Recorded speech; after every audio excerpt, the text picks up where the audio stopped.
ଆଚ୍ଛା ଶୁଣିଲ, ଏତେ କବିତା ଲେଖୁଛ, କେବେ ମୋ ପାଇଁ ଗୋଟେ ଲେଖୁନ? ଶବ୍ଦଟିଏ ଗଢ଼ିବା କ'ଣ ଏତେ ସହଜ? କ'ଣ ବା, ଆଜିକାଲି କେତେ କବି କେତେ କେତେ କବିତା ଲେଖୁଛନ୍ତି। ସେମାନେ କବି ନୁହନ୍ତି ଲୋ, କବି।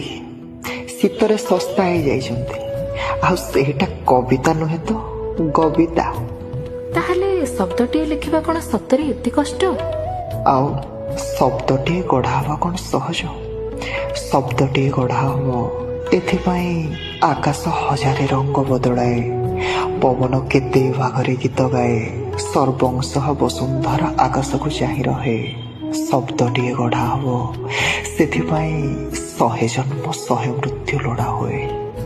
ଥାଉ, ତମେ ନ ଲେଖ, ମୁଁ ଚାର୍ଟଜିପିଟିକୁ କହିବି। ଚାର୍ଟଜିପିଟି ଶବ୍ଦ ସିନା ଦେଇଦବ, ହେଲେ ହୃଦୟ କୋଉଠୁ ଆଣିବ ଲୋ?